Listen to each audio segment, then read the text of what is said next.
This program is rated PG. It contains themes and scenes which may not be suitable for very young audiences. Parental guidance is advised. This program is supported by SMC Global Power and Globe Business.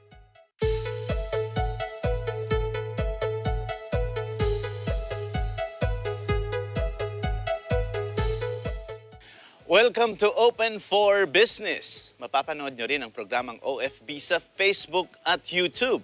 Mag-like at mag-subscribe sa aming social media at Net25 TV. I am Cesar Vallejos. Welcome to Open for Business. Samahan ninyo kaming tuklasin ang iba't ibang pamamaraan kung paano mapapaunlad ang inyong negosyo.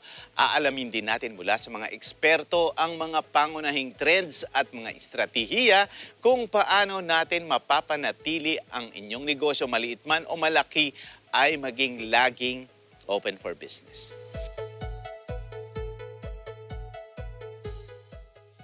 Habang bumababa ang bilang ng mga kaso ng COVID-19, lumuluwag na rin ang mga paghihigpit ng gobyerno at maaaring magbukas ang mga negosyo sa mas malaking kapasidad. Metro Manila and other parts of the Philippines are under alert level 2 until the end of November, allowing the economy to slowly rebuild. Ginagawa ng mga negosyante ang kanilang makakaya upang manatiling positibo. Ngunit nauunawaan din nila na maaaring magbago ang sitwasyon sa isang iglap. Ngunit paano ba magagawa ng mga negosyante na gawing matibay ang hinaharap ng kanilang mga negosyo? What innovations are needed for sustainable and resilient business growth? In this episode, we will tackle those questions with our guest, Mr. Ruben Pascual, the Secretary General of the Philippine Chamber of Commerce and Industry. All these in this episode of Open for Business. This portion is brought to you by Globe Business.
Welcome back to Open for Business. Today we have Mr. Ruben Pascual, the Secretary General of Philippine Chamber of Commerce and Industry. We'll talk about technological innovations for economic recovery.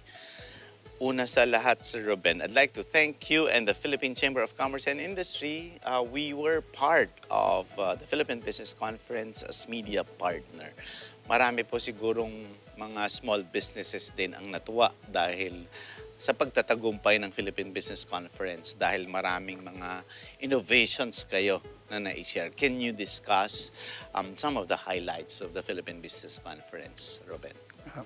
Magandang gabi sa iyo, Cesar, at sa lahat ng tagapanood ng Open for Business. Unang-una, binabati ko kayo sa inyong programa. Siguro papunta na kayong 200 episodes, no? So, Or alam more, ko. opo. So, ito nangyayari lang kung hindi kayo sinusundan ng taong bayan. Maging sa social media at saka sa TV. So, isang magandang karangalan para sa PCCI na makasama ko kayo. Pangalawa, gusto ko magpasalamat sa Net25, sa Eagle Broadcasting Company for partnering with us in the holding of the Philippine Business Conference. Alam mo, Cesar, the Philippine Chamber of Commerce, which is the largest business organization in the Philippines with an estimated 35,000 direct and indirect members. We hold the Philippine Business Conference every year, kung saan libo-libong mga kumpanya ang dumadayo dito sa Manila when we hold it, galing sa Mindanao, sa Visayas at sa ibang parte ng Luzon. But this year, dahil sa restrictions ng mobility at saka sa hinaharap nating pandemya, we held it for the first time last week virtually. At natatandaan ko nga, Ruben, noong in the past years where you gather these businessmen, napakalaki ng mga ballrooms na ino-occupy nito. And what was the record attendance when, pre-pandemic? Pre-pandemic, siguro mga 3,000. And these are these are businessmen coming from Luzon, Visayas, Mindanao. No? Kaya nga pag we are having problems in the selection of the venue kasi kailangan malaking ballroom. Pag galing ka ng Mindanao or Visayas at dumating ka, hindi namin napaghandaan yung upuan mo, nagkakatampuhan po. And aside from that, maraming delegation coming from abroad. Dumadating, lalo na, especially from the States. They're very close na the Philippine-American Chambers of Commerce. So are these also Filipino businessmen or PhilAms, or these are investors in the Philippines? No, they are both, no? They do business in the U.S. and they are also the links for investments here sa Pilipinas. So that's the role of the Filipino-American Chambers of Commerce. They promote Philippine products. At the same time, they seek opportunities for themselves. Kung saan meron sa mga negosyo silang nakikita, they will introduce and bring it into the Philippines. So, Sir Ruben, one of the main or the highlights or the strategies in marketing is really the conduct of conferences. And with the Philippine Business Conference, with the Philippine Chamber, with the PCCI as the voice of Philippine business, it is also your responsibility to gather these huge businesses in one roof. What were your challenges now na with the pandemic, you cannot really put them together in a big hotel or lobby that that you have previously done in the past? And with the pandemic, did you use now this technological innovations then? How did you go about it? yeah, the flip side to being unable to hold it physically is that we were able to accommodate more guests and more participants. Kasi pwede ka virtually. We opened this to the public, not only to the businessmen. Maraming nag-abang. And the reason maraming nag-abang dito sa Philippine Business Conference is the way we designed the program. No? Pag Philippine Business Conference, ang pangunahing naming bisita are the top 2 officials of the land. Normally, and that's the the president who closes the conference, and starting the conference is always the vice president. And this year it was Lenny Robredo. No? And then this is the time where we have always a session with the top economic managers. No? Since we are dealing with the business community, all the top managers were there. Unfortunately, galing abroad si Sunny Dominguez, no? Pero we were able to listen to his message as well. No? But Secretary Lopez was there, Secretary De La Peña, and then the acting secretary of DICT, si Bradley De Castro. They were all there to speak on behalf of the economic community. Yeah, speaking of the economic community, sir, nabanggit niyo na rin ng economic managers. napag-uusapan natin off-cam kanina na parang ang laki na nung target natin, nung GDP natin, nung pre-pandemic, at inaasahan natin, lolobo pa sana siya ng more than 7%, I think. So, ngayon po, na nandun yung mga economic managers at naglabas din po, di ba, ang Philippine Statistics, PSA. PSA. Yeah, and I think that's about 7.1%. Ano po yung nakikita ninyo na kalalabasan ng ating GDP? Do you think this will continue for Q4? And do you think what we have achieved in the past can, go back and, be in its normal level pre-pandemic? Definitely, there is optimism for the economic rebound. No? Napakagandang balita na yung third quarter natin, nag-grow tayo ng 7.1%. Mukhang maganda yung numero, pero we have to remember we came from a very low figure. So 7.1, at least 7.1. Now, siguro ang tanong mo, Cesar, is how do we see the economy moving forward? Will this carry over for the fourth quarter? And will this carry over for 2022? No? Dalawa ang pananaw namin dito. Kami sa aming pag-uusap dito sa Philippine Business Conference, naniniwala kami, siguro ang pinakamagandang naging mensahe sa PBC, sa lahat ng mga sesyon namin, there is optimism from both the government, the private sector, even the CEOs who were present, and then the international participants. No? That was our main message. Kasi for the Philippine Chamber of Commerce and Industry, we looked at PBC as a confidence-building activity. Alam mo, yung problema sa ekonomiya, importante na ang taong bayan, lalo na ang negosyante, lalo na ang maliliit na negosyante, magkaroon ng tiwala at kumpiyansa sa kakayahan ng bayan para bumangon. Gaano ba kalaki yung grupo ng small businesses doon sa PCCI? Ang karamihan ng miyembro namin, we have 125 chapters all over the country. Siguro mga 90-95% are small businesses na miyembro ng mga chapters namin. Sa direct members ng PCCI, 30% of those are big corporations and 70 are small and medium. Meron maliliit pa rin na kasama doon. Pero the bulk of the membership are in the indirect members that we represent also. Ito yung mga membro ng chapters namin from Batanes down to Zamboanga. Ganun po karami yung You will be surprised na hanggang sa Marawi, may chapter po ang PCCI. Interesting, Ruben, because yung sinasabi ni Secretary Lopez, talagang during the pandemic, marami din ng mga nagsara ng mga small businesses. Ang gusto kong malaman ngayon is paano na ibabalik ng PCCI yung kumpiyansa ng mga maliliit na negosyo? Are there projects where they're given additional trainings, sourcing of funds? What is the PCCI doing to, as you said, dapat ang Philippine Business Conference nagpapaboost ng kanilang moral para mas lalo silang ganahan. Yung ibang nahihirapan na, pwede nilang sabihin na parang, everybody, went through this hardship and together we can, make it right or we can make it better this coming year. Ano yung ginagawa po ng PCCI to ensure that somehow they are, given this very concrete steps, to move forward? Yeah. Siguro, simulan ko yung paliwanag niyan para tingnan natin ano talaga nangyari mula last year. No? Pag tinignan natin ang mga numero, kagitla-gitla at maawa ka sa negosyo. Mga nagsarang negosyo sa numero ng DTI, mga 200,000. Laki. Ganong karami. At karamihan nga maliliit. Hindi pa namin siguro na ibibilang yung mismong mga sari-sari store. At saka yung mga vendors. Mga informal. Yung mga informal, hindi pa natin nakita.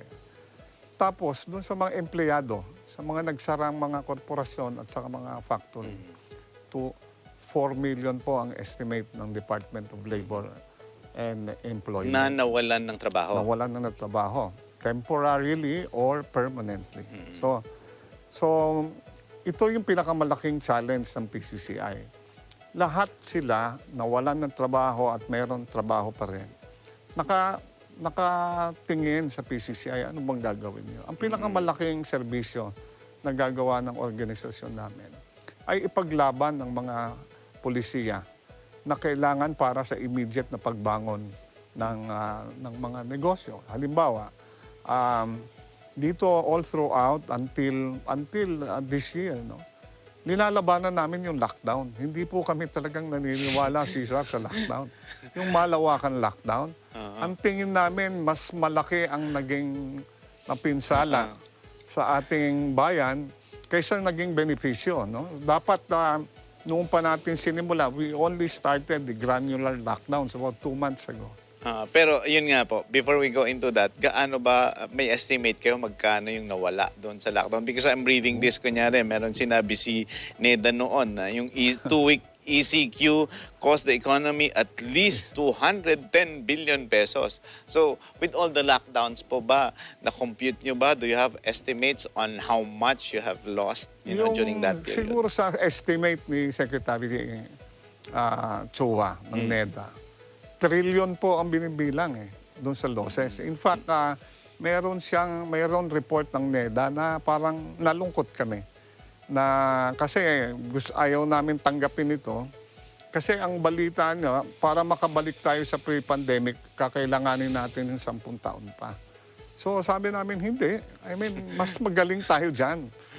Although, pag nakita... So, i-clarify ko lang po yon. Parang sa study ni Secretary Chua, kailangan ng 10 years pa for us to go back to pre-pandemic levels. So sabi namin, sandali lang, anong basehan ng pag-aanon? Kasi totoong delayed po tayo. In fact, pag tiningnan mo yung ibang bansa, balik na sa pre-pandemic Yung mga ilan sa ASEAN natin. Example ng bansa. Siguro, Malaysia, Indonesia, balik na sila. And then, most of them will be recovering to pre-pandemic before the end of the year, which is by next month. Ang Pilipinas, sa projection ng Bloomberg, ng World Bank, saka ng iba pa, talagang next year pa, towards the end of this year. So, parang may katotohanan yung projection ng NEDA. No? Pero kami, sa PCCI, we remain optimistic that we can really do something. Alam mo, yung pagdadaos namin ng Philippine Business Conference, our main aim is really to give hope to the Filipino businessmen and the general public for that matter. That we are better than that as long as we can get our acts together, that's government and the private sector, we can prosper immediately. Faster than what is being projected. Pero Ruben, balikan ko lang yung sinabi mo na ang PCCI, ang stand nyo, tutol kayo sa lockdown. Saan kayo hindi tututol? Kasi di ba lagi naman nung una pa sinasabi na kung hindi ka magla-lockdown, magkakahawaan, lalong lalala. So parang, di ba yun yung other governments naman also, they say it's a choice between economy and the health and safety of your people. So what would you choose? So in your case, syempre, understandable because you're with the PCCI. You are the voice of Philippine business. But if you are against lockdown, what are you after? Or what do you represent? We are against, Cesar, of the massive lockdowns. Okay. Yung when large swaths of the country, of the economy are closed down. Bawal gumalaw, bawal pumunta dito, di ba? You cannot move without those. Sa amin namin, kanina nabanggit ko sa na isang effective na ginawa when we did the granular lockdowns, tingnan mo, mas mababa. Kailangan asintado Hindi yung tira ng tira lang, sasaran. Pero recently, I think naging asintado yung pamahalaan. And this started, sabi mo, 2 months ago lang. 2 months ago. No, kung kailan nila in-introduce yung mga alert levels. Mas asintado na. Correct. Kasi when there is a case, katulad ngayon, may dahilan tayo na maging excited. Kasi yesterday, I think 890 na lang ang nationwide cases. Nakakatawang balita ngayon. Less than 1,000. Pero kahit maliit yan, pag hindi mag-ayos yung sistema ng contact tracing, etc. Kailangan kasi pag may pumutok sa barangay nito, kailangan mabilis yung gobyerno, masaran mo na yun. Huwag mo sasaran yung buong Quezon City. Huwag mo sasaran yung buong barangay. Saran mo yung purok na yon na meron. Diba? If that's a village, saran mo yan.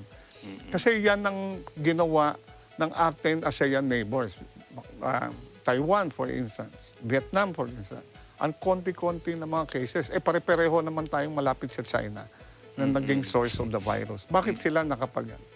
Because they were very strict and they were very efficient in targeting the control areas. So, related din po yun sa sinasabi niyong mababang cases. Of course, yung the rate and our program in terms of vaccination.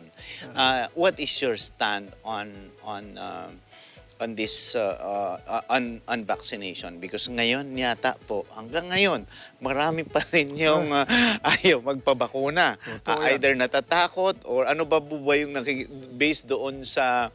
Kaya nga halos may mga statements po ngayon ang government na, halimbawa kahapon or kanina, parang sabi na parang pag hindi ka bakunado, huwag ka munang pumasok sa dining areas na ganito. So, and I'm sure baka other businesses would also react on that because that's additional customer for me. So what's your stand on those? So kami as a PCCI, we have supported vigorously the massive vaccination plans. In fact, yung mga miyembro namin, Architect Palafox, we contributed the designs for vaccination centers, etc.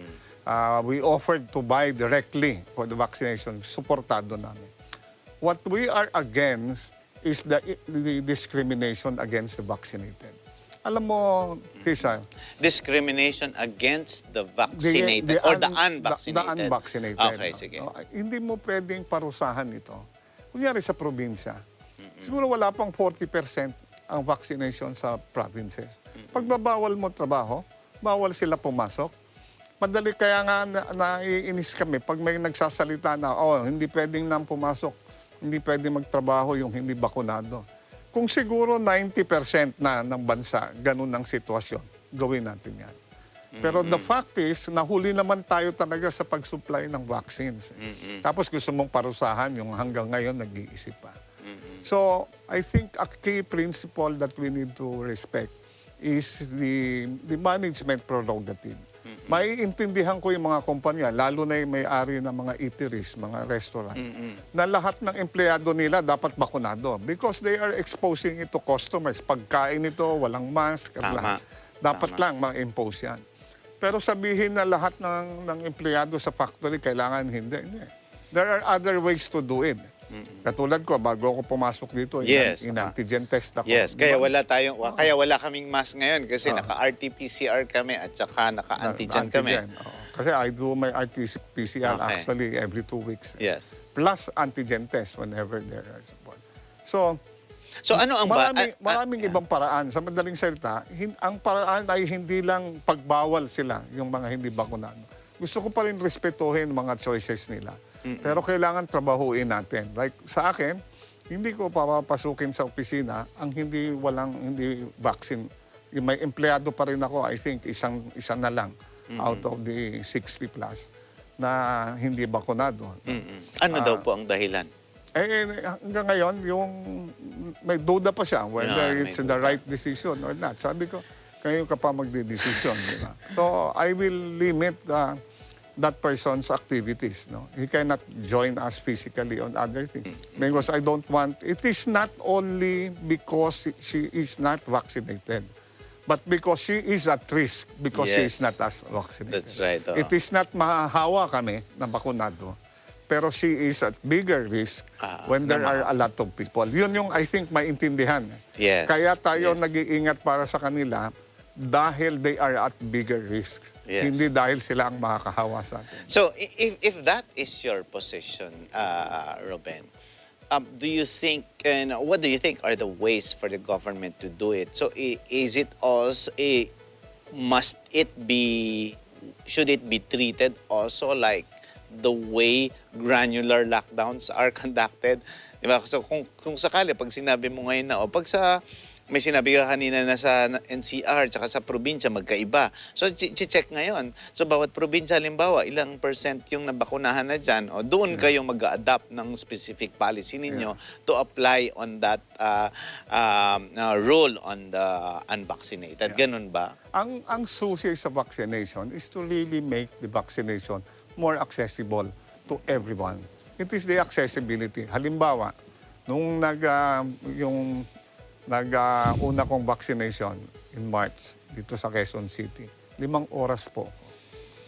Sa second vaccination ko in May, sa second dose ko, 3.5 hours po. Bigay ng konti. So, alam mo, maraming mga pumila na gano'n, ang tagal muna bago bumalik kasi nahihirapan. I'm also a senior citizen, but I experienced that. Pero this not the situation anymore, Sisaya. Mas magaang na sa iba na mas mabilis. Ang hinihintay ko ngayon, government is talking about the booster shots. Yes. No? Ako, qualified na ako kasi 6 months ago na eh. But I've been asking around, nobody can tell me where I can get my booster shot. So kung gusto natin palawakin pa, di ba? People, you really want the LGUs going out of their way to inform their constituents. Dito ho kayo pwede kayo senior citizen, dito kayo magpunta. Kayo may mga anak na 12 to 17.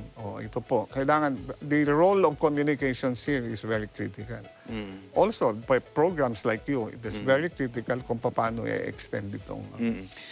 Yeah. So, Ruben, pinag-uusapan natin, sabi mo nga, napakalaki ng percentage ng mga small businesses dun sa organization, sa PCCI. And we recognize PCCI as, the voice of Philippine business. Ngayon, nakikita naman din po natin na kung saan talaga dapat ma-improve pa anong areas ng ating ekonomiya, ng pamamalakad ng gobyerno. At isa po ito sa mga naging highlights dun sa Philippine Business Conference, diba?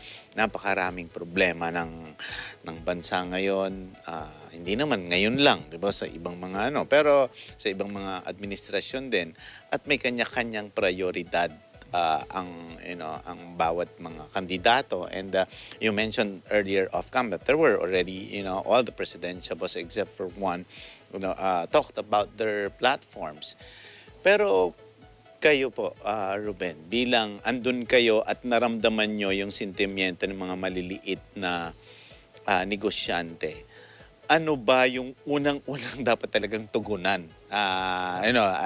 Anybody, who sits there, who wins the election by next year, what is it that the small businesses are, clamoring for na parang ito muna ang mabigyan nyo ng prioridad bago yung iba?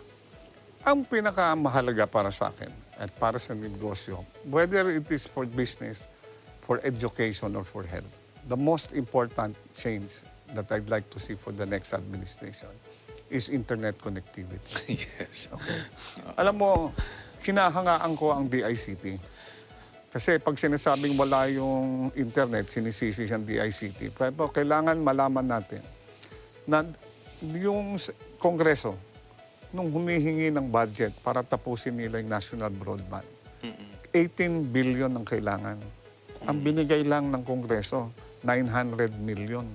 So, ang laking discrepancy nun. Ang daming mga programa ng gobyerno, bilyon-bilyon. Pero pagdating sa pagkabit ng internet natin, ganun lang. So, ginawa pa rin ng DICT ang pamamaraan para mapalawak, no? They have about 14,000 free Wi-Fi sites, no? Na ipamigay. Ngayon, tinutuloy. Tapos kung saan yung national broadband, tinutulak pa rin kung ano pang available na pera. Kaya napakalungkot. Lagi natin pinag-uusapan doon sa pandemya that we will solve internet connectivity. Pero pagdating doon sa House of Representatives at Senado, wala namang ginawa. Doon ako malungkot. Ako, pagkausap ko yung lahat ng senador, sabi ko, you better put your money where your mouth is, di ba? Gusto mo connectivity, bigyan mo na pondo. No? So, yun. Pero naipasa na yung pondo for next year, di ba? Ganun pa rin ba? O mas malaki na? Mas malaki ng konti. So, compared to the 18 billion proposed plan? Proposed dapat tapos yun. Kasi ang lahat ng bansa, for instance, halimbawa, South Korea, Ang naglatag ng mga kable all over the country ay ang gobyerno. Hindi nila inasa sa Smart, sa Globe, etc. Tumulong na lang yung private. Pero nag-invest ang gobyerno. Connectivity ito eh. Isang isang programa, for instance, na tinulak ng PCCI together with the ICT. Ito yung minungkahi namin na hindi na kailangan dumaan sa congressional franchise. Yung paggamit ng satellite. Alam mo, isang katutaking satellite na pwedeng gamitin. Eh, biro mo, hihingi ka pa ng prangkisa, hindi na, pwede mo nang gamitin. And pinas ni PCCI po ang tumulong nito, EO 127, pinirmahan po ni Presidente Duterte. Anong ibig sabihin nitong yung wala ng franchise, hindi ka na kumuha ng franchise para sa paggamit ng satellite? Pag ako nasa Siquijor o sa ibang far-flung area, pwede akong gumamit ng satellite anytime. Siguro pag-uusapan ng presyo. So, ang PCCI at DICT, meron kaming proof of concept. May sisimulan namin sa 6 na lugar lang, magkakaroon ng internet coverage yung maraming lugar. Through satellite. Through satellite. Kasi wala pa nga mga kable. Yeah, but you're saying now na dadaan pa sa congressional... Hindi na, wala na. So okay na yun. Okay na yan. So that's the best thing that, you know... Para mapabilis. Mapabilis. No? Siyempre, pinakamaganda pa rin nandun sa yung cable, fiber cables all over the country. Ito nga yung sinasabi namin sa national broadband. Pero kung ganito kabagal, ayaw bigyan ng pera, may satellite muna pwede natin magamit. What is ironic, Ruben, is... Siyempre, during the lockdowns and during the pandemic, March of 2020, I think, you know, that's where everybody went online. That's true. So, tapos ayaw natin mag-invest doon, di ba? So, napilitan ngayon ang mga tao, kahit ngayon sa education ngayon, di ba? Online education. That's another topic and that's another, you know, something that's very challenging, not only for our students, but, you know, all households. So, ano po yung nakikita nyo pagdating doon sa, you know, of course, you mentioned about internet yung connectivity, and there's a lot of infrastructure that's really you know, has to be, you know, have to be addressed. Marami there. tayong naayos yung administrasyon sa infrastructure, mga tulay, mga daan, marami. Mga airport, mga seaports, no? Napakaganda yung mga nagawa dyan. Pero talagang the communications infrastructure is the one that is sorely missing. Ito isa pang area na inaasahan ng PCCI na kung saan tayo dapat mag-focus, ito yung mga susunod nating mga pinuno ng bansa, ay agrikultura. Yun. Kasi sa agrikultura, nandito pa rin yung 60% ng bansa natin depends. And then 100% of us depend on agricultural produce para makakain tayo. Pero ano nga ba ang istorya nito, Ruben? Parang pinag-uusapan natin kanina. Parang you said, you know, that's one of your passions, agribusiness, di ba? And parang you took up, you know,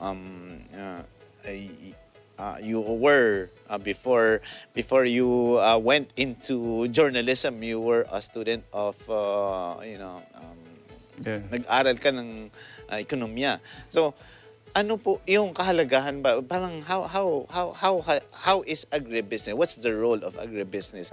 Even before, you know, kasi parang sinasabi natin ngayon, kumbaga, may mga nagsasabi din na it was agribusiness or the agricultural sector that really also saved the economy and specifically the livelihood of people, especially those who were in the provinces, lalo na nung naapektuhan yung logistics natin, yung supply chain. Ano bang istorya pagdating sa agrikultura ng Alam mo, Pilipinas? again, this is a classic case of not putting our money where our mouth is.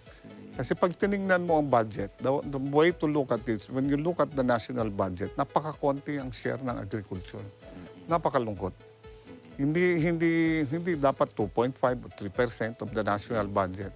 And then the national police has billions and billions of money here. So, masyadong malaki yung impact para sa atin na hindi talaga suportahan.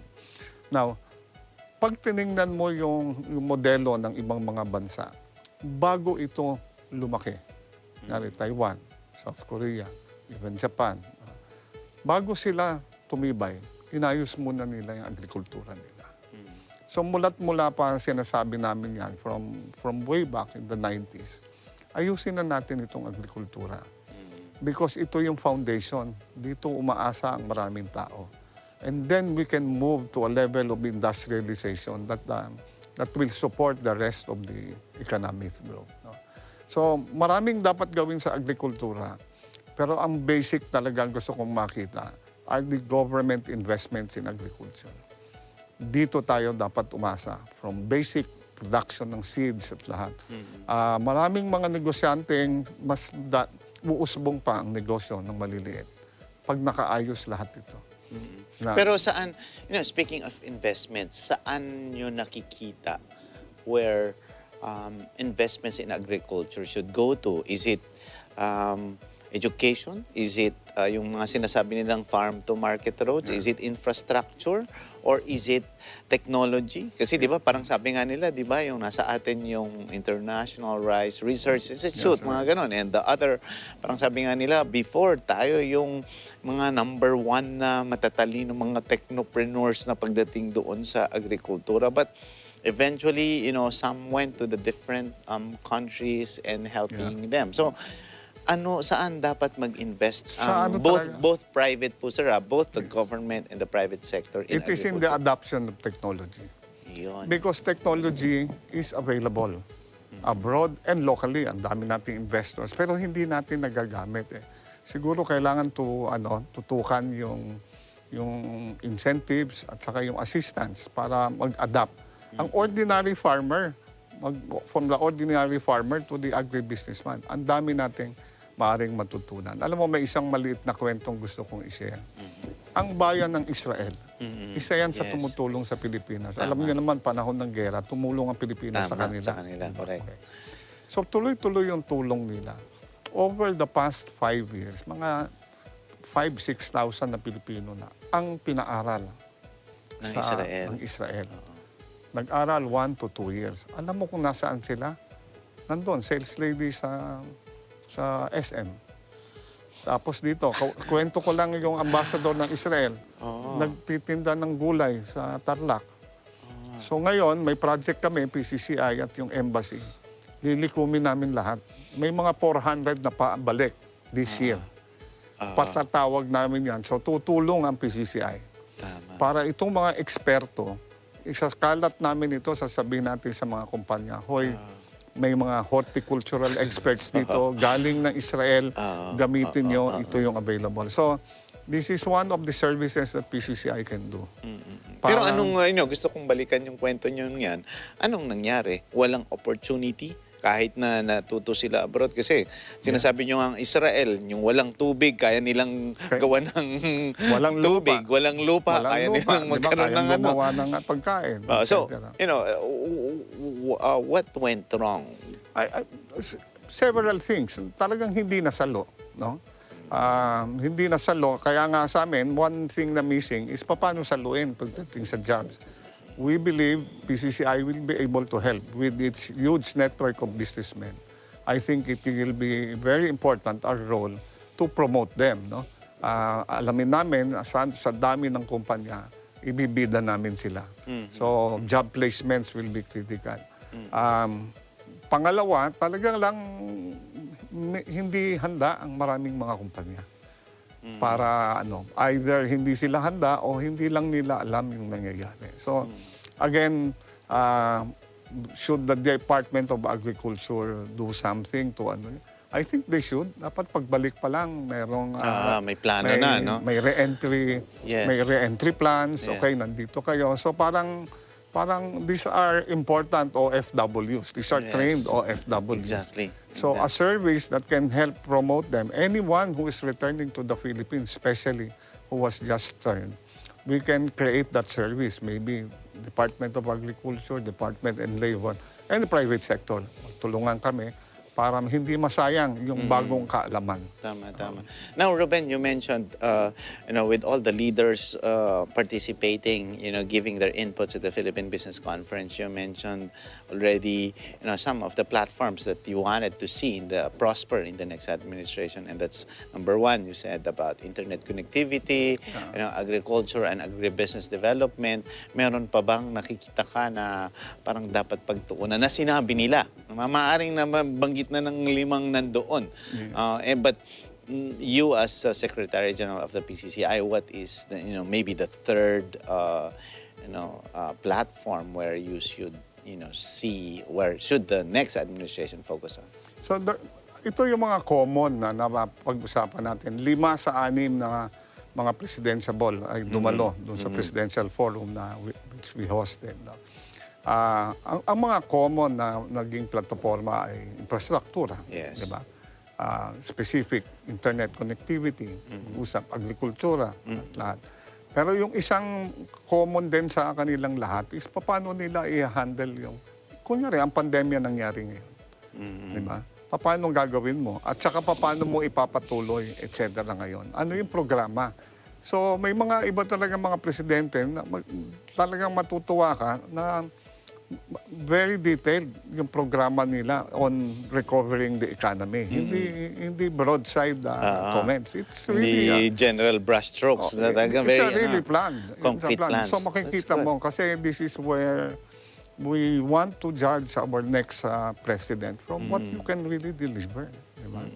Diba? Alam to what extent mo na pinaghandaan nito kung ano. So yung background nila in the past and performance is going to be very critical for people's choices. Hindi lang dahil na sikat or etc. So ginawa namin yung presidential forum in a way to help educate people. We are not we do not side with any candidate ang PCCI kasi what we do, we work with every government. Kung sino man nanalo, we immediately work with them and see paano natin matutulungan yung business sector. That is always the political stand of PCCI. No? We don't side and we work immediately with the administration. Ruben, we highly appreciate you and the PCCI, for its stand in helping small businesses. We're lacking time, and we wanted to do, we wanted a longer interview. But what are your predictions? Kasi ang naging tema ng Philippine Business Conference was technological innovations. Yes. So, ano po ba yung mga nakikita mong technological predictions, tech innovations na mangyayari sa mga susunod na taon para makalampas tayo? Sabi nga nila, di ba, hindi pa nga natatapos ang pandemya na to, parang may mga nababalita ulit na ibang mga variants, ibang mga ibang uri ng pandemya. And tama kayo yung readiness ng bansa kung sakaling magkaroon ulit ng pandemyang ganito. So, first, what are those predictions in terms of tech innovations that you see? And ano naman po yung inyong inputs, yung tips sa mga small businesses? Yes. Ang billing ko sa mga small businesses, not only the small and big, is not to rely on the next elections. Ngayon pa lang, yung tiwala nila, manggaling sa tiwala sa Pilipino na bilang isang bansa. Kailangan napaka-importante na yung confidence natin na bilang isang bayan, na that we are a resilient people. Kaya natin bumangon. Marahil mas malaki pang nasira sa atin kung hindi naman talagang matibay din ng Pilipinong ganyan. Huwag tayo umasa. I believe we will recover. And this will be a private sector-led recovery. There is no way. I will not hinge the future of businesses or the Philippines on the next leadership. We will hinge in the very strong private sector, inspired and willing to contribute to the Philippines. Wow, that's a lovely statement. And my final question is this, Ruben. It's very interesting to know that you have studied journalism. You you studied economics, in your younger years. But my question is, what is now, do you think, is the role of both journalism and economy, in the way we shape public opinion and also in the future of the country? I think the first thing that Philippine journalism will be is to really stand for the truth. There is no other truth in our profession but standing for the truth. Not really being bought or just standing. And second is do not lose hope to continue to inspire. Your program is an example. That you find ways to inspire small businessmen or the Filipino, that we have a chance, that there are opportunities around. And I think those are my two messages, for Philippine journalism and for your station. Fight for the truth every time. And second, keep the hopes of Filipino always alive. That's Mr. Ruben Pascual, the Secretary General of the Philippine Chamber of Commerce and Industry. Open for Business will be back.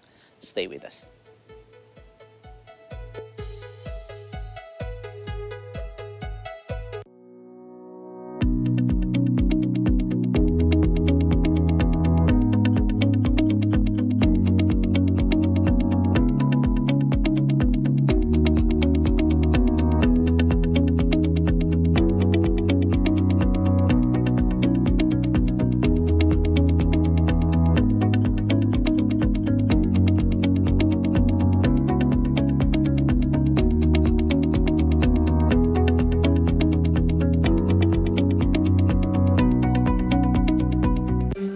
Alam namin ang iyong pagsisikap.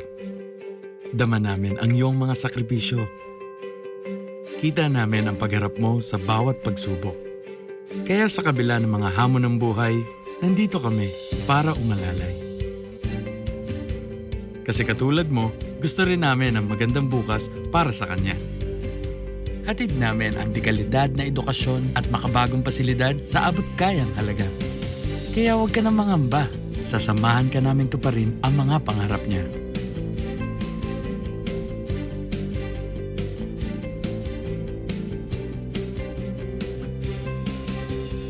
Maaasahan mong sulit dito ang mga pinagsikapan mo. Sa aming mga makabagong pasilidad at sistema ng edukasyon. May lalabas natin ang aking talino at mga kakayahan niya.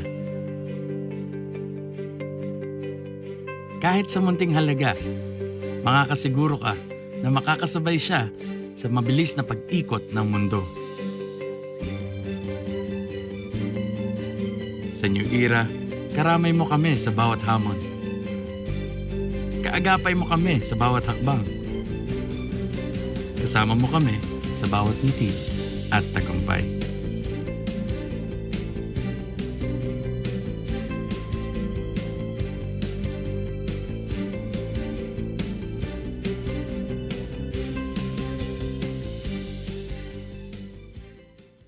This portion is brought to you by SMC Global Power.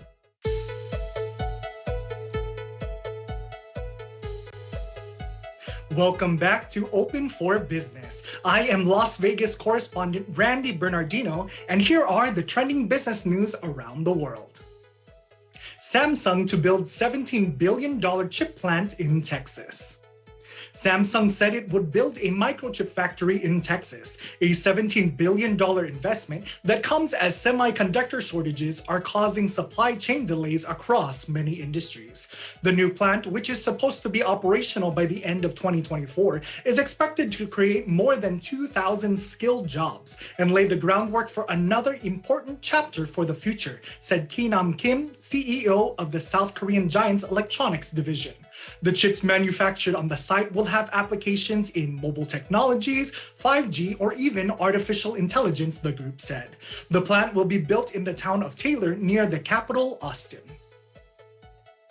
New Zealand lifts interest rates for second straight month. New Zealand Central Bank lifted its base interest rate for the second straight month, foreshadowing more hikes as it strives to contain rising inflation. The Reserve Bank of New Zealand lifted its base interest rate 0.25 percentage points to 0.75%, following a similar rise in October that ended an 18-month rate freeze. The move was widely expected, and economists predict the cost of borrowing could reach 1.5% by mid-2022. Inflation has spiked as the world world economy recovers from a pandemic-induced slowdown, reaching 4.9% in the year to September, far in excess of the bank's 1 to 3.0% target. Italy hits Amazon and Apple with €200 million antitrust fine. Italy's competition watchdog imposed fines totaling €200 million or $225 million on Amazon and Apple. It ordered Apple to pay €134.5 million and Amazon $68.7 million for infringing EU laws through restrictions which penalize sellers of Apple and Beats products. The Italian watchdog said a 2018 deal between the two US companies had barred official and unofficial resellers of Apple and Beats products from using Amazon.it, allowing the sale of those products in that marketplace only to Amazon and to selected parties in a discriminatory manner. The aim had been to restrict the number of retailers and limit cross-border sales, it said. The agreement spelled bad news for consumers because at least 70% of electronics goods bought in Italy were purchased on Amazon, it added. And now on to our job hunting tip. Every week, we will provide you with tips for first-time job seekers, for those wanting to advance in their careers, or even those wanting to start fresh and change professions. Today's tip: succeed in your current job.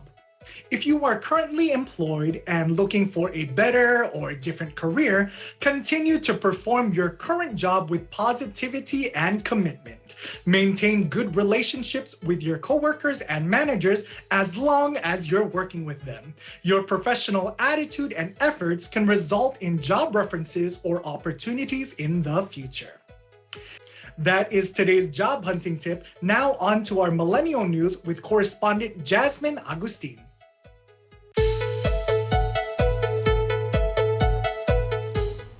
Wealth gives people a sense of security, and we believe that the goal of the rich is to stay rich, get richer, and enjoy capital. With that, you can make progress in the right direction if you have money. On today's Open for Business, we will talk about the goals of wealth in our day-to-day survival and growth. Here are 5 objectives of wealth in our lives. First is financial freedom from constraints. The purpose of wealth is to free the individual from money problems, and in order to achieve financial freedom, you should spend less than you earn and build a pool of savings while limiting borrowings. Second is be progressive for the future.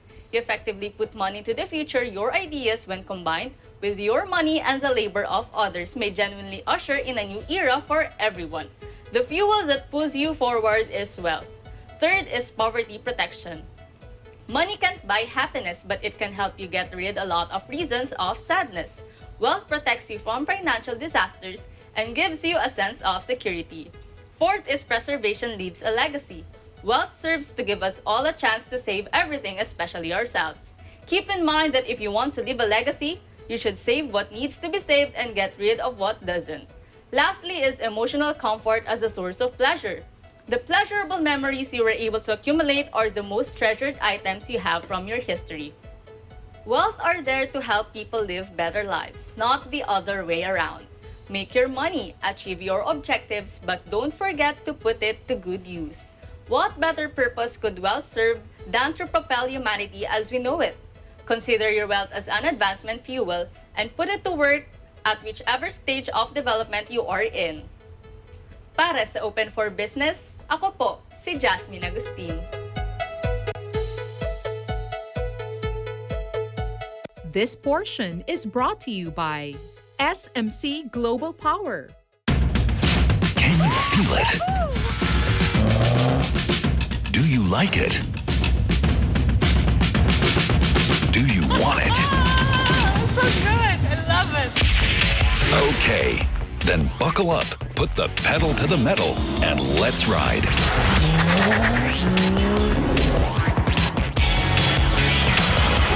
Rev.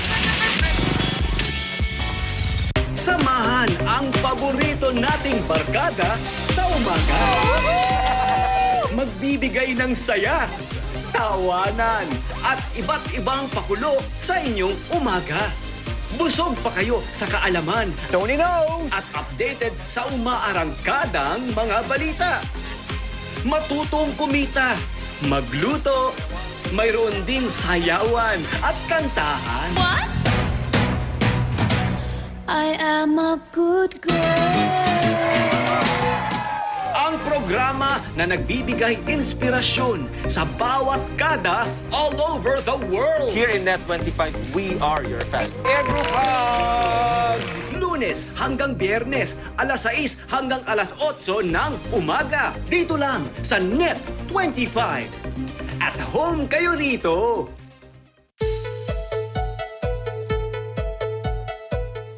Open for Business is back, and our term of the week is from Investopedia. Our term of the week is blockchain. A blockchain is a distributed database that is shared among the nodes of a computer network. As a database, a blockchain stores information electronically in digital format. Blockchains are best known for their crucial role in cryptocurrency systems such as Bitcoin for maintaining a secure and decentralized record of transactions. The innovation with a blockchain is that it guarantees the fidelity and security of a record of data and generates trust without the need for a trusted third party. Upang muling itayo ang ating ekonomiya, it must be a collective effort with business leaders, policymakers, and development partners. We should promote a culture of innovation and pioneering technologies among the youth and business enterprise, especially for MSMEs. Gamit ang mga wastong patakaran at programa, maaari tayong bumuo ng isang matibay na pundasyon para sa mabuting hinaharap. And with that, our quote of the week is from Microsoft founder, Mr. Bill Gates. He said, "Technology is just a tool in terms of getting the kids working together and motivating them. The teacher is the most important." Maraming salamat sa inyong panonood ng Open for Business. Thank you to our guest, Mr. Ruben Pascual, and our correspondents, Randy Bernardino and Jasmine Agustin. Samahan ninyo kaming muli sa Open for Business sa susunod na linggo. Learn more insights from CEOs, thought leaders, industry experts, and SMEs promoting business development in the Philippines, keeping you informed and open for business. Be ahead of the curve from vision to action. Panoorin din ang programang OFB sa Facebook at YouTube. Mag-like at mag-subscribe sa aming social media at Net25 TV. Para sa Open for Business, ako po si Cesar Vallejos. We live in interesting times.